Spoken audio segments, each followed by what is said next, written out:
तो भाई और बहनों, ऐसे निर्मल परमात्मा के विषय में, ऐसे सर्वशक्तिमान पूर्ण ब्रह्म के विषय में, जो आज हमारे पूज्य गुरुदेव भगवान के रूप में धरती पर सहशरीर प्रकट हैं, मन में जरा सा भी दोष पैदा करना, उनके विषय में या उनकी भक्ति के विषय में जरा सी भी शंका पैदा करना, ये वर्तमान में आप और हम आत्माओं के लिए सबसे बड़ा अपराध होगा, सबसे बड़ा अपराध। और ये गलती भाई और बहनों 650 साल पहले अर्जुन और सर्जुन ने की थी। अर्जुन और सर्जुन ने, और जब परमात्मा ने उनको नकार दिया उस समय, क्योंकि 64 लाख भक्तों की परमात्मा परीक्षा ले चुके थे,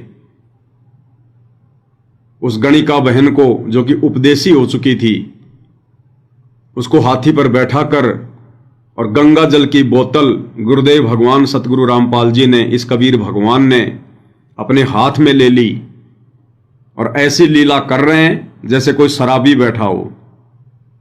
अपनी बेटी के कंधे पर हाथ रख लिया, गरीबदास जी से एक हाथी किराए पर मंगवा लिया, गरीबदास जी को हाथी का ड्राइवर बना दिया, और बीच में वो गणिका बहन बैठी है, परमात्मा की बेटी बैठी है, और पीछे परमात्मा बैठे हैं गंगा जल की बोतल हाथ में लेकर, अपनी बेटी के कंधे पर हाथ रखकर। अब सबसे बड़ी शिक्षा तो भाई और बहनों इस घटना से हमें यह मिलती है कि 650 साल पहले का समय, उस समय गुरुदेव भगवान ने यह तत्व ज्ञान भी नहीं दिया पूरा, किसी को शतनाम भी नहीं दिया परमात्मा ने, प्रथम मंत्र भी पूरा नहीं दिया। फिर भी वो गणिका बहन किस कदर समर्पित हो गई अपने भगवान के ऊपर, अपने गुरु के ऊपर, कितना विश्वास कर लिया। और एक बार कहते ही कि बेटी कल सारा हार श्रृंगार करके आना। बोला जी पिताजी, जैसे ही आपकी आज्ञा। जबकि परमात्मा ने पहले उसका सारा हार श्रृंगार खत्म करवा दिया था कि ये भक्तों के लक्षण नहीं होते, ये भक्तों ने हार श्रृंगार नहीं करने होते। साधु सोई जो सीधा चाल है, हमने भगवान प्रसन्न करना है, दुनिया प्रसन्न नहीं करनी। भक्ति मार्ग में दिखावा नहीं चलता। उसने सारे अपने गहने वाने उतार दिए थे, लेकिन परमेश्वर ने जब हम नीचों की परीक्षा लेनी थी, अपनी बेटी को आदेश दिया कि बेटी कल सारे हार श्रृंगार करके आना। अब यहां 2 शिक्षा मिलती हैं भाई और बहनों हमें। सबसे पहली शिक्षा तो ये कि वो स्पेशल आदेश उस समय गुरुदेव भगवान ने, कबीर देव जी ने केवल उस गणिका बहन को दिया था। अब उस गणिका बहन को सजा धजा देखकर, हार श्रृंगार किया हुआ देखकर, अगर अन्य माता बहनें ये सोचें कि लो जी, इसका मतलब ये तो गुरु जी का आदेश है, अरे गुरु जी इस बहन को तो कुछ कह ही नहीं रहे, और गुरु जी तो इसके कंधे पर हाथ रखकर बैठे हैं, गुरु जी तो बड़े प्रसन्न है इसके हार श्रृंगार से, इसका मतलब गुरु जी को सोना चांदी से कोई दिक्कत नहीं है, गुरु जी को 16 श्रृंगार करने से कोई दिक्कत नहीं है। अरे भाई, वो विशेष परिस्थितियों की बात थी, और जिसको आदेश दिया गया था वो करे। बाकी संगत उन चीजों को देखकर ये ना मान ले कि ये तो गुरु जी का आदेश होगा। जैसे वर्तमान में यही तो धोखाकारी है संगत। राजनीति कर रहे हैं गुरुजी के परिवार वाले, राजनीति में धक्का खा रहे हैं गुरुजी के परिवार वाले, ये कोऑर्डिनेटर, और आम संगत क्या मान बैठी कि गुरुजी को राजनीति से कोई दिक्कत नहीं है। अरे गुरुजी का परिवार कर रहा है ना, गुरुजी से रोजाना बात करते हैं ये लोग, इसका मतलब गुरुजी तो राजनीति से बड़े प्रसन्न हैं। गुरुजी के परिवार ने धनाना गांव में बैडमिंटन का स्टेडियम बना दिया करोड़ों रुपए का। संगत ये सोच बैठी गुरुजी को तो गेम वगैरह खेलने से कोई दिक्कत ही नहीं है, गुरुजी तो नाराज ही नहीं होते। अरे जब गुरुजी के परिवार ने खुद ही स्टेडियम बना दिया तो गुरुजी क्यों नाराज होंगे। तो इस प्रकार से भाई और बहनों, वर्तमान में ज्ञान को आधार ना बना पाने के चलते संगत अपना बेड़ा गर्क करवा रही है, अपनी मर्यादाएं तुड़वा रही है। वो आदेश स्पेशल उस गणिका बहन को था, बाकी संगत को नहीं था। अगर राजनीति करने का आदेश वर्तमान में गुरुदेव की तरफ से भी है, उनके परिवार को तो भाई ये विशेष परिस्थितियों में हो सकता है, परमात्मा अपने बच्चों की परीक्षा ले सकते हैं, लेकिन बाकी संगत क्यों अपनी मर्यादा तोड़वा रही है? अगर बाकी संगत ने भी राजनीति करनी है तो डायरेक्ट हिसार जेल में जाओ, गुरुदेव के समक्ष जाओ और गुरुदेव से आज्ञा लो कि गुरुजी अगर आपकी आज्ञा हो तो मैं बीजेपी वालों का सपोर्ट कर दूं, कांग्रेस वालों का सपोर्ट कर दूं। उसके बाद आप करो, अगर आपने राजनीति भी करनी है, अपने कर्म भी फोड़ने हैं तो। और कोई मूर्ख भगत होगा जो इस प्रकार के घटिया आदेश लेने के लिए जेल में जाएगा, क्योंकि भगवान ने तो अपने सत्संगों में अपना विधान बता दिया कि भाई बंदी छोड़ का तो राजनीति से 36 का आंकड़ा है, कोई लेना देना नहीं है। तो ये परीक्षा का समय है, वही परीक्षा का समय जो 650 साल पहले हम भक्तों की परीक्षा चल रही थी, और उस समय भी हमने विकेट पर विकेट गिरा दिए, और वर्तमान में भी 90% संगत विकेट पर विकेट गिराती जा रही है। एक समय सतलोक आश्रम बरवाड़ा में एक नया भगत था, गुरुदेव से नाम उपदेश ले लिया, ज्ञान को इतना समझ नहीं पाया, लोक लाज में फंसा हुआ था। दर्शनों के समय गुरुदेव भगवान से बोला कि गुरुदेव मेरी बेटी की शादी है और गुरुजी मैंने तो सारा काम करना पड़ेगा, मैंने तो गांव वालों को भोजन भी कराना पड़ेगा, पंडित जी भी बुलाना पड़ेगा, मैंने सारे काम करने पड़ेंगे क्योंकि मैंने लोगों का खा रखा है, इसलिए मुझे भी लोगों को खिलाना पड़ेगा। अब गुरुदेव भगवान ने देखा कि ये नालायक अपने कर्म फोड़ेगा और इतने लोगों के सामने ये बात पूछ रहा है, अब क्या जवाब दूं इसको। तो गुरुदेव ने सोचा कि अगर इसको ज्ञान नहीं होता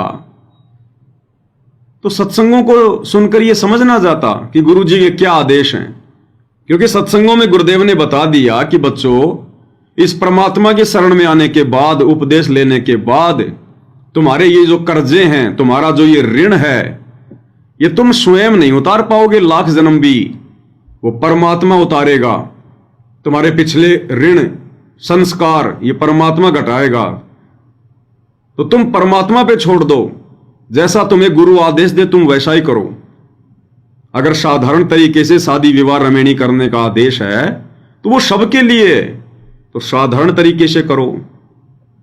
हमने किसका खा रखा है, किसको खिला रखा है, ये परमात्मा देखेगा। हम तो केवल इसी जन्म का देख रहे हैं, जैसा कि उसने प्रार्थना की कि गुरुजी मैंने गांव में ना जाने कितनी शादियां हुई हैं, कितने ब्याह हुए हैं, मैंने सबका खा रखा है, अब मुझे भी अपनी बेटी की शादी में गांव वालों को भोजन कराना पड़ेगा। तो उस मंदबुद्धि व्यक्ति ने तो केवल ये देखा इसी जन्म का, और गुरुदेव भगवान दिखा दें असंख्य जन्मों का, तो फिर बता कि अगर गुरुदेव उसको दिखा दें युगों युगों के जन्म, वो अरबों खरबों जन्म जिन जन्मों में तूने लोगों का खा रखा है, और गुरुदेव कह दे बेटा ले, अगर तू ही ऋण उतारने वाला है, अपने संस्कार तू ही घटाने वाला है, तो इस जन्म के क्यों, फिर बेटा ये जन्म जन्मांतरों के जो तूने लोगों के खा रखे हैं ये भी तू ही पूरा कर खिला। बाप दादाओं की जमीन बिक जाएगी, बाप दादाओं की जमीन, वो कर्जा नहीं उतर पाएगा। तो गुरुदेव ने सोचा अगर इसको ज्ञान होता तो ये मेरे ऊपर छोड़ ना देता कि भाई वो तो परमात्मा संभालेंगे। अब आज से पहले तो हमने नादानी में ना जाने क्या क्या किया है, हम कहां तक ठेकेदार बनेंगे, लेकिन वो नहीं समझ पाया और कहा गुरुजी मैंने तो लोगों का खा रखा है, मुझे भी खिलाना पड़ेगा। तो गुरुदेव भगवान ने उसको कहा कि बेटा ठीक है, लेकिन ये काम करना, लड्डू देसी घी के बनाना, लड्डू देसी घी के बनाना, डालडा प्रयोग मत करना। बड़ा खुश हुआ कि गुरुजी ठीक है, धन्यवाद गुरुजी, चला गया। अब और 2-4 भाई बहन सुन रहे थे ये बात, वहीं पर लाइन तो लगी रहती है भक्तों की, तो 2-4 ने और सुन लिया आसपास वालों ने, और उन्होंने फिर संगत में यह कहना शुरू कर दिया कि भाई ब्याह शादी में लड्डू जलेबी बनाना गुरुजी की तरफ से कोई मना नहीं है। अरे हमने हमारी आंखों से देखा है, कानों से सुना है, हमारे सामने, और गुरुजी ने अपने एक भगत भाई को कहा कि बेटा कर दे कोई दिक्कत नहीं है, लेकिन देसी घी में करना। और इसी प्रकार से ये बात बिगड़ती बिगड़ती बिगड़ती बिगड़ती फिर आगे फैल गई। तो भाई और बहनों, हमने केवल उन्हीं आदेशों को मानना है, उन्हीं आदेशों को फॉलो करना है जो आदेश गुरुदेव ने सारी संगत के लिए सार्वजनिक तौर पर अपने सत्संगों में दिए हैं। बाद में गुरुजी व्यक्तिगत रूप से पर्सनली किसको क्या आदेश दे रहे हैं, क्या आदेश नहीं दे रहे हैं, हिसार जेल से क्या आदेश आ रहे हैं, क्या आदेश नहीं आ रहे हैं, वो आदेश हमारे लिए मान्य नहीं है। हां, यदि कोई ज्ञान आधारित आदेश है जो गुरुदेव के सत्संगों से मैच करता है तो उसको मानने में कोई हर्ज नहीं है। लेकिन एक दूसरे की सुना सुनी या व्यक्तिगत रूप से जो गुरुदेव ने किसी को आदेश दिए वो फिर सर्व भक्तों के लिए लागू नहीं होते। अब गुरुदेव भगवान ने क्यों आदेश दिया? इसलिए आदेश दिया कि अगर इसको ज्ञान होता, अगर ध्यान से सत्संग सुने होते तो ये नियमों से परिचित होता और ये मेरे से इस प्रकार की बेहुदी बात ही ना करता। लेकिन गुरुदेव ने सोचा कि इसने तो ठान रखी है, इसने तो दृढ़ कर रखा है कि मैंने तो ये करना ही करना है, मेरे पास तो खाली फॉर्मेलिटी के लिए आया है। और अब यदि मैं इसको कहूंगा कि नहीं, गांव वालों को भोजन नहीं कराना बिल्कुल सिंपल तरीके से, तो भी ये करेगा क्योंकि इसने तो ठान रखी है। और ज्ञान ये पूरा समझा नहीं, क्योंकि ज्ञान संपूर्ण हुआ नहीं, हृदय नहीं छिदाया और देखा देखी भक्ति का रंग नहीं ठहराया। ये देखा देखी भक्ति करने से बात नहीं बनेगी। तो गुरुदेव ने सोचा कि ये करेगा और अगर मेरे नियमों के विरुद्ध करेगा, मेरे मना करने के बाद करेगा तो ये ज्यादा दोषी बनेगा, ज्यादा इसके कर्म फूटेंगे। तो गुरुदेव ने अपनी तरफ से यह कहकर कि बेटा देसी घी में लड्डू बनाना, मालिक को पता था कि ये डालडा में बनाएगा, तो मालिक ने कहा कि देसी घी में बनाना। तो यह कहकर परमात्मा ने वो बला उसके सिर से टाल दी। ये कम से कम मेरा आदेश हो गया, अब इसको मेरी सहमति हो गई। कर्म तो इसने फोड़ने थे, अगर मेरे आदेश के बिना, मेरी आज्ञा के बिना अपने कर्म फोड़ता तो ये ज्यादा पाप का भागी बनता। अब मैंने इसको यस कर दी तो कम से कम ये थोड़ा बहुत बचा रहेगा। अब उस बात को सुनकर बाकी संगत भी ये सोचे कि लो जी, गुरु जी ने तो ब्याह शादी में लड्डू जलेबी बनाने के आदेश दे दिए। तो भाई और बहनों, ये ज्ञान आधार नहीं है। ये विशेष परिस्थितियों में परमात्मा क्या आदेश देते हैं, क्या करते हैं, ये आप और हमने ज्ञान से विवेचन करना होगा, ज्ञान से विवेचन। तो ये गलती हमने कभी नहीं करनी है। कोई भी भगत आकर हमें कोई भी बात बताए कि नहीं जी, मैं तो गुरु जी के सामने जाकर और आदेश लिया था और गुरु जी ने कहा था कि बेटा कोई दिक्कत नहीं है, भाई वो जाने और गुरु जी जाने। आप और हमारे लिए तो वही आदेश सर्वोपरि हैं जो गुरुदेव ने सत्संगों में दे दी, अपनी मर्यादाओं में बता दिए। तो ये भेड़ चाल में चलने का मार्ग नहीं है, देखा देखी में आगे बढ़ने का मार्ग नहीं है, मार खा जाएंगे। और इसी कारण से आज 90% संगत इन सतलोक आश्रमों से जुड़कर मार खा रही है। तो 650 साल पहले कबीर परमेश्वर जी ने, सतगुरु रामपाल जी ने जो अपनी बेटी उस गणिका बहन को जो आदेश दिया हार श्रृंगार करने का, वो परमेश्वर ने विशेष परिस्थितियों में दिया था, खाली उसी को दिया था, किसी अन्य को नहीं। ऐसे तो भगवान आज हमारे को भात वगैरह भरने के लिए मना कर रहे हैं कि भक्तों ने भात वगैरह नहीं भरना, पाटड़े पे नहीं चढ़ना। और खुद इसी गुरुदेव भगवान ने, इसी कबीर परमात्मा ने नरसिंह जी की बेटी का भात भरा, इसी भगवान ने। तो ये भाई और बहनों विशेष परिस्थितियों की बात होती है। आज से पहले ये भक्ति युग का समय नहीं था, पूर्ण मोक्ष प्राप्ति का समय नहीं था, बिचली पीढ़ी का समय नहीं था। उस समय परमात्मा ने आत्माओं को केवल चार्ज करना था, उनको मनुष्य जन्म देकर यहां तक लेकर आना था। इसलिए परमात्मा ने बहुत सारी छूट दे रखी थी। लेकिन वर्तमान में यह नहीं चलेगा।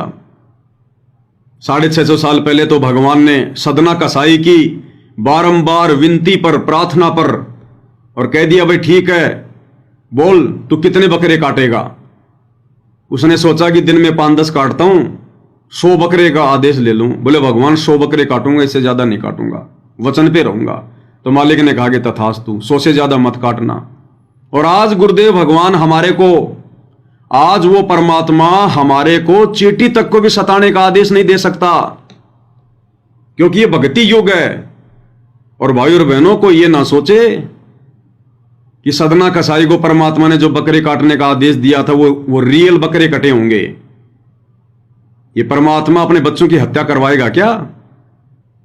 जिस प्रकार उस बकरे में कबीर भगवान बोले, सतगुरु रामपाल जी बोले, जिस दिन 100 बकरे वो पूरे काट चुका था, अपने हथियार साफ कर रहा था, उसी समय ये कबीर भगवान सतगुरु रामपाल जी एक सेठ का रूप बनाकर उस सदना, उस कसाई के मालिक के पास पहुंच गए और कहा, भाई ऐसे ऐसे मैं सेठ हूं और ऐसे ऐसे मुझे 50 बकरे चाहिए हर सप्ताह। तो उस कसाई ने कहा कि भाई, उसने सोचा तो मोटा सेठ है, इसको तो और ज्यादा खुश करना चाहिए। बोला जी भोजन पानी की बताओ। बोला भाई भोजन पानी तो करेंगे। तो उसने, मालिक ने आदेश दिया सदना को कि एक बकरा काट फटाफट। अब सदना ने सोचा भाई अब बात बिगड़ेगी, 100 बकरे काटने का आदेश लिया था भगवान से, अब नहीं कटेंगे भाई। काफी देर हो गई, फिर उसने आवाज लगाई, अरे सदना क्या हुआ? जब वो खुद गया तो सदना बेचारा बैठा हुआ एक कोण में डरता डरता। उसको डर भी लग रहा था कि ये तो कसाई है। बोला जी नहीं कटेंगे बकरे। क्यों? मेरा धंधा दिन दोगुना रात चौगुना बढ़ रहा है, तो प्रसन्न नहीं है क्या? बोला जी ऐसी बात नहीं है, लेकिन मैं नहीं काट सकता, क्योंकि मालिक से उसने प्रतिज्ञा कर रखी। तो अंत में आप और हम सबको पता है, उस मालिक ने हाथ में वो छुर्रा लेके, वो करद लेकर सदना के दोनों हाथ काट दिए, क्योंकि सदना उसके पैरों में पड़ गया था कि नहीं जी नहीं काटूंगा, नहीं काटूंगा। और मालिक कहते हैं दया बिना दरवेश कसाई। ये जो मांस आहारी जो जीव होते हैं, इनके अंदर दया नहीं होती है। उसने सदना के दोनों हाथ काट दिए। क्यों काटे? क्यों नहीं काटे सदना ने बकरे? क्योंकि उससे पहले जब सदना लेके छुर्रा और जब वो बकरे की नाल काटने चला कि बकरा नहीं मारूंगा, इसके नड़ नड़ काट लेता हूं, इससे मेरा प्राण भी रह जाएगा और बकरा भी नहीं मरेगा। तो जैसे ही वो उसके नल काटने लगा, उसी समय बकरे में से आवाज आई और क्या कहा उसने कि भाई सदना ये क्या कर रहा है तू? अरे काटना है तो मेरी गर्दन काट, तू मेरे गुप्तांग क्यों काट रहा है? मेरे नल क्यों काट रहा है? ये तो बहुत भयंकर पीड़ा होगी मुझे, ना मरूंगा ना जीऊंगा, सुबह तक मैं भुगत भुगत के मरूंगा। और देख ले फिर अगले जन्म में, भाई यहां तो टिट फॉर टैट है, अदले का बदला है। तूने उस दरगाह का महल नहीं देखा, धर्मराज के तिल तिल का लेखा।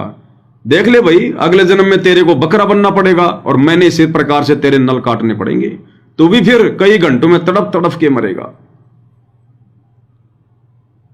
वैसे तो वो काट देता, लेकिन बकरा और इंसानी भाषा में बोल रहा है।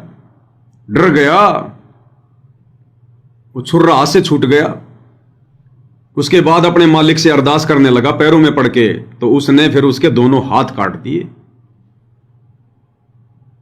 तो कहने का मतलब भाई और बहनों, जितने भी बकरे सतगुरु से आदेश लेने के बाद सदना ने काटे थे, वो ओरिजिनल बकरे नहीं थे, वो रियल बकरे नहीं थे। ये कबीर भगवान को बकरे कटवाता है क्या?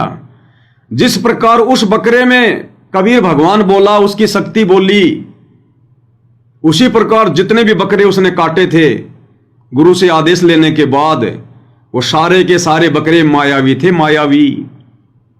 मायावी बकरे, जानवर। अन्यथा कबीर परमात्मा एक सेठ का रूप बना के आया था सदना कसाई के मालिक के पास में और कहा जी भोजन तो करेंगे। तो क्या उसको पता नहीं था कि ये सदना कसाई का मालिक तुझे ये पनीर की सब्जी खिलाएगा या फिर बकरा खिलाएगा? तो मालिक ने हां भर दी कि हाँ जी खाएंगे, भोजन तो करेंगे। और उसके सामने आवाज लगाई थी कि एक बकरा काट और बढ़िया सा भोजन बना। तो क्या मालिक को नहीं पता था कि ये बकरा कटवा रहा है, मेरे को बकरा खिलाएगा? फिर भी भगवान चुपचाप। तो क्या हमारे गुरु जी बकरे खाते थे? क्या कबीर जी बकरे खाया करते थे? ये सारा खेल गुरुदेव भगवान का। ये परमात्मा कभी किसी जीव को काटने का, मारने का आदेश नहीं देता। वो सब भाई और बहनों मायावी थे, मायावी। जैसे भगवान ने अब्राहिम सुल्तान के लिए उस जंगल में पूरी मायावी नगरी रच दी और एक खुद एक जिंदा बाबा बन के बैठ गए 3 कुत्ते लेके। फल फ्रूट वगैरह मायावी, क्या उन मायावी फल फ्रूट को खाकर अब्राहिम सुल्तान का पेट नहीं भरा था? भरा था। क्या उन मायावी उस पानी को पीकर घोड़े की प्यास नहीं बुझी? अब्राहिम की प्यास नहीं बुझी? बुझी। इसी प्रकार जितने भी बकरे सदना कशाई ने काटे थे, ज्ञान आधार यह कहता है कि वो सारे के सारे मायावी थे, मायावी। ये भगवान अपने बच्चों का कत्ल करने का आदेश नहीं दे सकता। तो भाई और बहनों, ये तत्व ज्ञान है। हमने दोष नहीं देखना अपने भगवान में। कहीं कोई कल को हमारे को ये बहका दे कि तेरा काहे का तेरा कबीर भगवान है, तू तो कहता कि हमारे गुरुजी जीव हत्या नहीं करते, ना करने का आदेश देते, और तू खुद ही ये सदना कसाई की ये कथा सुना रहा है, तो 650 साल पहले तेरे भगवान ने बकरे काटने का आदेश क्यों दिया? तो फिर हम भाई और बहन, हम तो फंस जाएंगे। तो इस प्रकार भाई और बहनों, हर चीज का समाधान है इस तत्व ज्ञान में, हर चीज का समाधान। ये परमेश्वर लीला करने आता है, आप और हमारी तरह सामान्य जीवन जीने नहीं आता। तो ये भी हमने एक शिक्षा लेनी है भाई और बहनों, कि वर्तमान में जो आदेश गुरुदेव ने अपने सत्संगों में दे दिए, सार्वजनिक तौर पर दे दिए, हम भक्तों के लिए वही आदेश मान्य होंगे, उनकी पीठ पीछे, उनकी गैर हाजिरी में, क्योंकि हमारी यही तो रिहर्सल चल रही है। सदा तो गुरुदेव भगवान रहेंगे नहीं, तो गुरुदेव के सतलोक जाने के बाद तो फिर कोई भी हमारे को भ्रमित कर देगा कि मेरे को तो रात को गुरुजी स्वप्न में आए और मेरे को तो ये आदेश दिया। गुरुजी का लड़का कह देगा मुझे तो गुरुजी रात को दिखे और गुरुजी ने ये कहा कि संगत में ये लागू कर दो, तो बताओ संगत तो फिर तितर बितर हो जाएगी। तो उस समय हमने दृढ़ रहना है कि तेरे को गुरुजी दिखे या फिर यमराज दिखे, तू जाने और गुरुजी जाने। हमारे लिए गुरुजी जो विधान बना के चले गए, हमें गुरुजी जो आदेश देकर चले गए, हम तो उन्हीं पर रहेंगे। अब तेरे को गुरुजी ने क्या आदेश दिया, तू जाने और गुरुजी जाने। तो ये दो टूक बात होनी चाहिए, तब परमात्मा प्रसन्न होगा। तीसरी बात भाई और बहनों, वो गणिका बहन जिसको 650 साल पहले ना इतना तत्व ज्ञान था, प्रथम मंत्र भी पूरा नहीं मिला हुआ था, ना वो रोजाना सत्संग सुनती थी, ना उस समय कोई स्पीकर थे, ना कोई मोबाइल था, ना कोई टीवी थे जो रोजाना सत्संग सुन लेते। उसके बावजूद भी उस बहन ने लोक लाज नहीं करी, लोक लाज। गुरुदेव कहते हैं लोक लाज ना कीजिए, निर्भय हो रहिए, जय मन चावे राम को तो दाशातन दरिए। यानी भगत में दाशातन आधीनी। अगर कोई गाड़ी भी दे रहा है, आंख भी नहीं दिखानी भगत ने, हाथ जोड़ने, मुस्कुरा कर कोई बात नहीं भाई, जय बंदी छोड़ की। परमात्मा कहते हैं आप नहा धोकर बढ़िया कपड़े पहनकर जा रहे हो और किसी ने अगर जानबूझकर भी तुम्हारे उन कपड़ों में थूक दिया, कहते हैं जरा भी तामस नहीं आना चाहिए, जरा भी गुस्सा नहीं आना चाहिए कि तूने ये क्या कर दिया, मेरे कपड़े खराब कर दिए, अंधा है, तुझे दिखाई नहीं देता। उसी समय हम फैल, फिर से वही परिस्थिति हमारे सामने परमात्मा प्रकट करेगा, जब तक हम उन परिस्थितियों को पार नहीं कर लेंगे, जब तक हम उन परिस्थितियों को, उन परीक्षाओं को पार नहीं करेंगे, पास नहीं हो जाएंगे, तब तक गुरुदेव भगवान बार बार वैसी परिस्थितियां भिन्न भिन्न हमारे सामने प्रकट करता रहेगा। जैसे जब तक बच्चा 8वीं क्लास में पास नहीं होता, वो 9वीं में नहीं जाता, बार बार उसको 8वीं में बैठाया जाता है, फिर से उसकी परीक्षा होगी, जब वो परीक्षा पास कर लेगा तभी आगे बढ़ेगा। इब्राहिम सुल्तान जब वो आश्रम में जा रहा था, ऊपर से उस बहन ने उसके ऊपर वो कीचड़ डाला और उसने लाल आंख करके कहा कि तुझे दिखाई नहीं देता, अंधी है, जय मैं आज राजा होता तो तेरा वो हाल करता। तो वो फेल हो गया। परमात्मा ने अगले साल फिर से वही कार्यक्रम किया और जब वो पास हो गया कि कोई बात नहीं बहन, मिट्टी पे मिट्टी डाली है, कोई बात नहीं, अभी नहालूंगा धो लूंगा, क्या बिगड़ गया, वो पास हो गया। फिर परमात्मा ने उसको आगे सार नाम दिया। तो कहने का मतलब भाई और बहनों, परमेश्वर रह रहकर आप और हमारी परीक्षा लेंगे। घर परिवार में भी हमारी परीक्षा हो सकती है, पति पत्नी के आपस के छोटे छोटे झगड़े, ये भी परीक्षा। सास ससुर कुछ बात बोल दें भगत को, ये भी परीक्षा। आड़ोसी पाड़ोसी कुछ बोल दें, ये भी परीक्षा। भले आप बहुत बड़े कोई अधिकारी क्यों ना हैं, भले आप बहुत बड़े कोई बिजनेसमैन क्यों ना हैं, और यदि सतगुरु रामपाल जी के भगत हैं, और यदि कोई बच्चा भी आपसे 10 गुना कमजोर व्यक्ति भी यदि आपको गाली निकाल दे, आपकी तरफ आंखें दिखा के चल दे, या बेवजह आपको कुछ बोल दे, तो भी आपने अपने उस पद का वहां पर रोब नहीं जमाना। कि एक फोन करूंगा अभी पुलिस तेरे को घर से उठा ले जाएगी, क्या अपने आप में तो जो है टिट्टी बन रहा है। अगर इतना भी कह दिया ना, इतना भी कह दिया तो भी हम गुरुजी की नजरों में तो फैले हैं। बाकी चाहे अपने कर्म फोड़ लो, फिर चाहे पुलिस बुला लो, और चाहे उसको मार पिटाई कर दो, और चाहे जैसे का तैसा जवाब दे दो, वो तो अपने फिर कर्म फोड़ने हैं। तो आधीनी क्या होती है, दासातन क्या होता है, गुरुदेव ने बताया ना। आपने वो पुस्तक पढ़ी होगी, इन भगवान बना शैतान, जो लड़का पहले गुरुद्रोही हो चुका है, वो कृष्ण सुरेंद्र दास ने वीडियो बनाए थे उस पुस्तक के ऊपर। तो क्या जिक्र किया गया, अब वो नादान तो नहीं समझ पाया उस घटना को। तो उसने क्या कहा कि गुरुजी एक समय हरियाणा के एक गांव में सत्संग करने गए हुए थे, और जब वापस आ रहे थे तो गांव के कुछ शरारती तत्वों ने, लड़कों ने, गुरुजी की गाड़ी के आगे, मारुति 800 गाड़ी थी, 2-4 भगत थे, भगती ड्राइवर था, गुरुजी बैठे थे, और उन गांव के लड़कों ने जो गुरुजी को पसंद नहीं करते थे, उन्होंने गाड़ी आगे लाके खड़ी कर दी और सबको नीचे उतारा, गुरुजी को भी नीचे उतारा, और गुरुजी को गालियां निकालने लगे, भला बुरा कहने लगे। गुरुजी को साइड में लेकर गए और गुरुजी से कान पकड़वा कर उठक बैठक निकलवाई, उठक बैठक की, बोल दोबारा इस गांव में नहीं आएगा। तो गुरुदेव ने उठक बैठक निकालते हुआ कहा कि भाई ठीक है, दोबारा इस गांव में नहीं आऊंगा, और भक्तों के साथ मारपीट भी करी। अब विचार करो भाई और बहनों, आप और हम तो हैं क्या, कौन से खेत की मूड़ी हैं, 2 कोड़ी के जीव। ये सारी सृष्टि का मालिक, सर्वशक्तिमान, जिसके एक इशारे पर ये चांद, सूरज, नक्षत्र, असंख्य खंड पिंड ब्रह्मांड ये नष्ट हो जाएं और एक इशारे पर वापस वैसे ही बन जाएं। ये परमात्मा चाहे तो यूं हाथ करके सूरज को अपनी उंगलियों में पकड़ ले और वापस वहीं टेक दे। ये वो समर्थ परमेश्वर जिसने राजा बलि की 100वीं यज्ञ को खंड करने के लिए वरदान मांगा, दान मांगा, और 52 रूप से परमेश्वर ने विशाल रूप धारण कर लिया और पूरी पृथ्वी को 2 कदमों में नाप दिया।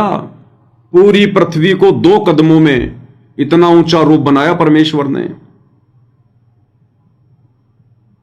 इतना ऊंचा। और जब वो शंखासुर नाम का राक्षस वेदों को जब वो डुबोने के लिए चला, तो परमेश्वर ने बरहा रूप धारण कर लिया। सतगुरु रामपाल जी ने, कबीर जी ने, बरहा, सूअर का रूप, नीचे देवता इंसान, ऊपर सूअर का मुंह, बरहा रूप।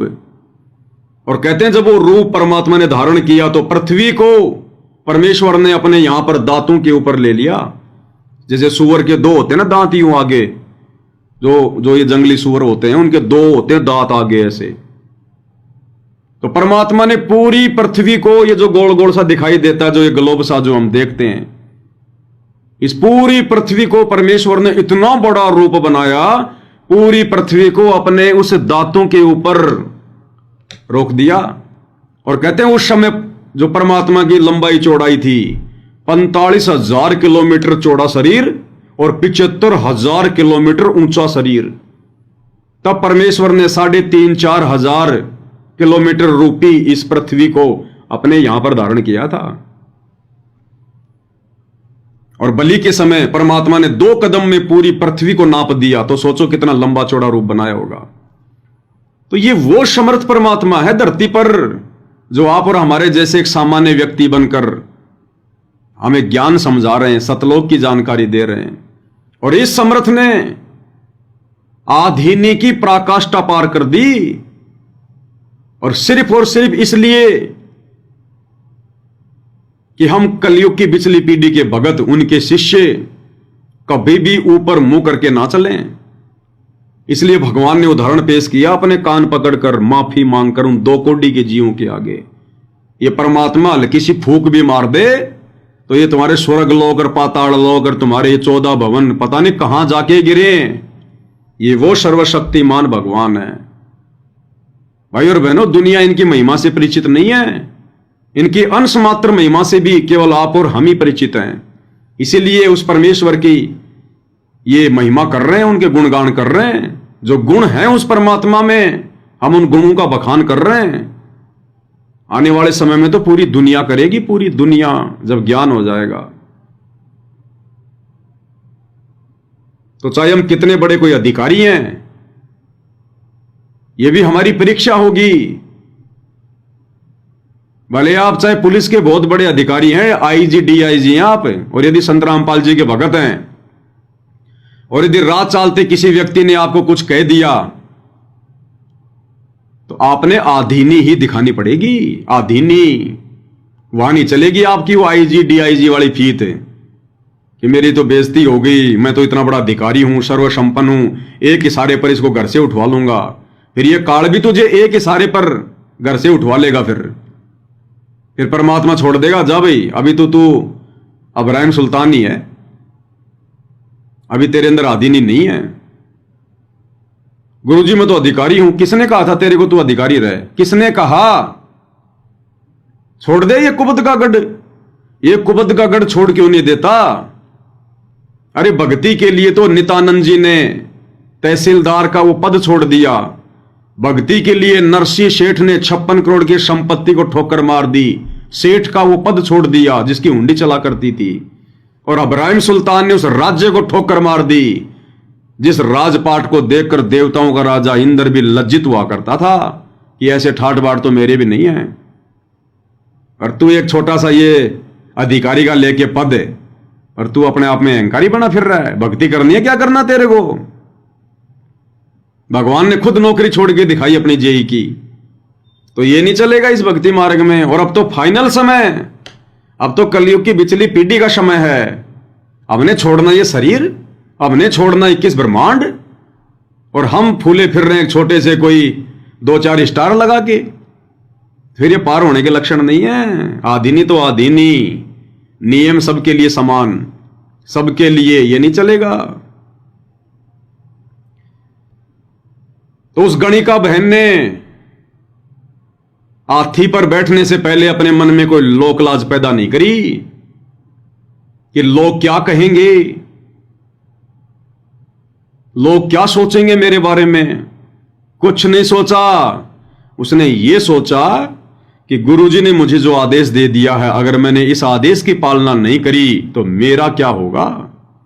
मेरा तो तीनों लोकों में कहीं ठो ठिकाना नहीं होगा।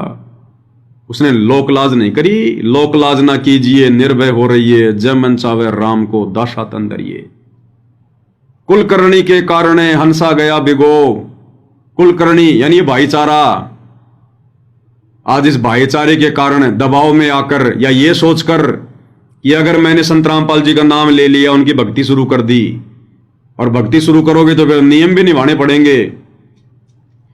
फिर हम ये सोचेंगे कि लो जी ये तो होली दिवाली, ये तो कोई भी त्योहार मनाने के लिए मना करते हैं, ये सोना चांदी भी पहनना छोड़ना पड़ेगा, टिक्की टाकी भी सब छोड़नी पड़ेंगी। लोग क्या कहेंगे? ये तो विधवा की तरह रहती है। ये है लोकलाज, आण कान मानना कि लोग क्या कहेंगे। कहते हैं जब तक हम इसको समाप्त नहीं करेंगे, और ये समाप्त होगी गुरुदेव का ज्ञान सुनकर समझकर। लोग क्या कहेंगे? आज तो चलो लोगों की लोकलाज में आके हार श्रृंगार भी करो, सोना चांदी भी पहनो, क्योंकि मनुष्य जन्म है। और कल को फिर भक्ति बनेगी नहीं।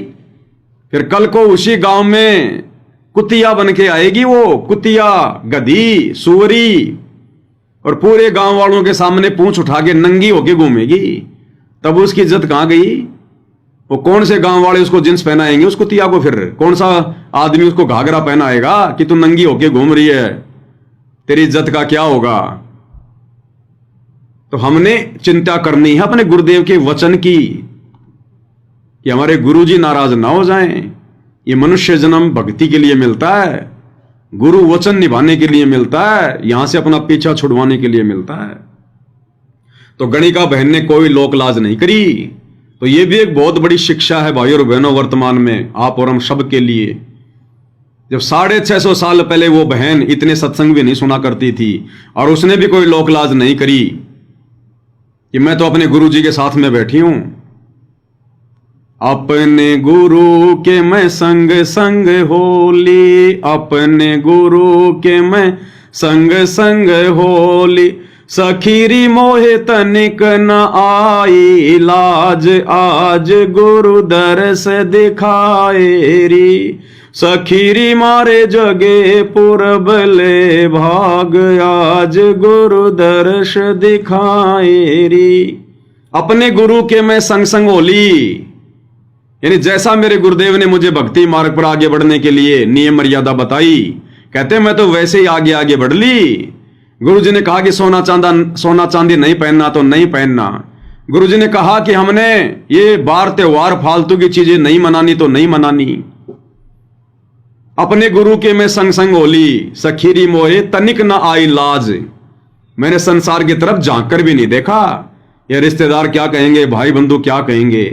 कल को घर में बेटा बीमार हो गया और लाखों रुपए हॉस्पिटल में लगने हैं, वो भाई बंधु चवन्नी निकाल के नहीं देंगे, चवन्नी। उल्टा तुम्हारा वो मजाक और करेंगे। यहां भाई बंधु किसी के नहीं है, असंग जन्म हो गए भाई बंधु के चक्कर में पड़ते पड़ते हमारे को। तो लोक लाज उस गणिका बहन ने नहीं करी, जबकि वर्तमान कलयुग की पिछली पीढ़ी में तो गुरुजी ने ज्ञान का खजाना खोल के रख दिया। दिन रात सत्संग सुनने के लिए internet, mobile, TV, speaker, memory card, पता नहीं क्या क्या दे दिया। आप और हमने तो इस लोकलाज को जड़ से समाप्त करना, जड़ से। हमने दो कोटि के जीवों की परवाह नहीं करनी, वो चाहे रिश्तेदार हो, चाहे परिवार में हो, चाहे समाज में हो। हमने परवाह करनी है अपने गुरुदेव भगवान की, उनके वचन की, कि जिन बातन से गुरु दुख पावे तिन बातों को दूर भगावे। जिन कर्मों से हमारे गुरु जी दुखी हो, नाराज हो, उनके निकट भी नहीं जाएंगे हम, निकट भी। हमने मोक्ष करवाना है, आत्म कल्याण करवाना हमने।